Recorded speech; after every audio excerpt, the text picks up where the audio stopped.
A year ago this month, a couple in their 80s, great-great-grandparents, were shot to death in their home on a country road in Montcalm County. And still, what happened to Jesse and Ginny Seward remains a mystery. Relatives are left without answers. The mostly farming community is still living in fear. Target 8 investigator Ken Kolker has covered the case from the very beginning, and he has this story.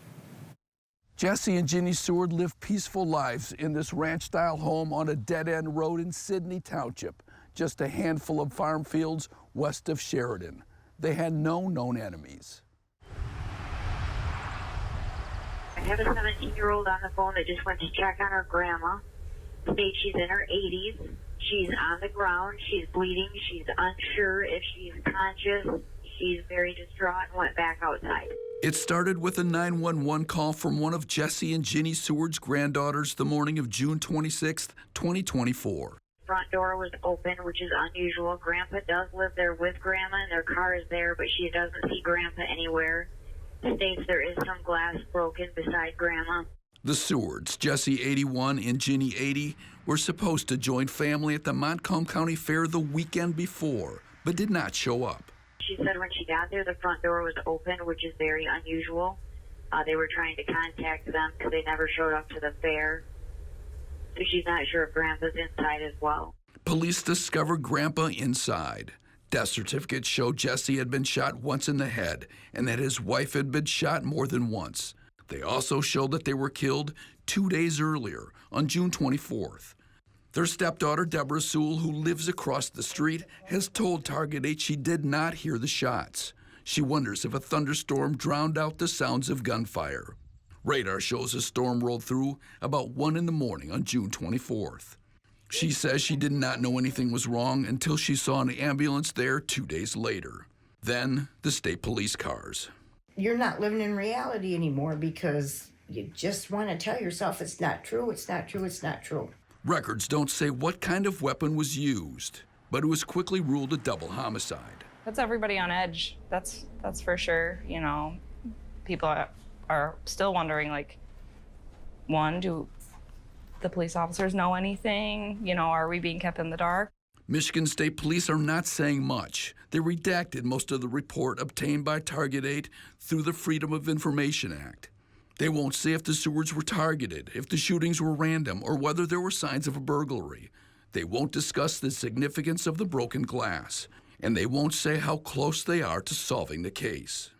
While this can be incredibly frustrating for the community and even fearful of not knowing who did this, I need to reassure them that the investigators are doing everything that they can, and they are investigating every single tip that comes in. The Seward stepdaughter says she can't imagine anyone would target them for money. That's the part that got me. I'm like, okay, you got two people in their 80s still working. Wouldn't that tell you that they probably weren't rich people? They weren't. It wasn't unusual to find Ginny eating at the Sheridan Diner, where on Wednesdays you can still get a burger, fries, and soda for $9. Sometimes there with her husband, but usually with one of their grandkids. They love being grandparents. Their obituary lists more than 24 grandchildren, along with great-grandchildren and great-great-grandchildren. Yeah, she was the sweetest. She worked at the village market down there, and that's where I'd see her more often. You know, she'd ask how you're doing, and you know, sometimes the line would get a little long because she'd sit there and chat with, chat with people. But that's what I love about small community. Now the owner of the diner wonders if the killer is walking around town. You could come in here every day. I don't know. It's scary.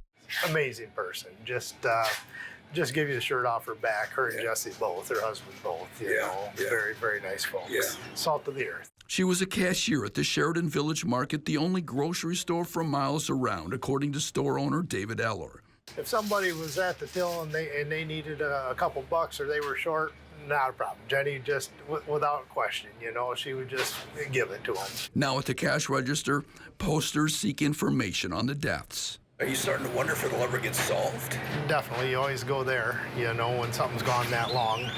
I can't think everybody thought like I did that it would be solved pretty quickly because there shouldn't be a long line of people who would want to harm them. They had been married for 28 years. He had served in the U.S. Air Force, was a retired factory worker, was a bowler back in the day, played baseball, and loved watching NASCAR. Down to earth and God's loving. Ed Greenhoe had lived down the road from the Sewards almost 40 years. He was out of town when they were killed. Can you understand why anyone would do such a thing? Not a clue. Yeah. Not a clue. Have you wondered that? Is that something? Way too many times. He figured police would solve the case quickly. I'm sure they're still out there, but I don't know.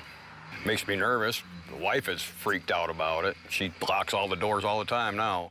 The family has sold the couple's home. Their stepdaughter, who still lives across the street, says she and her husband are also living in fear. Till we know for sure that those people are gone. Oh, yeah.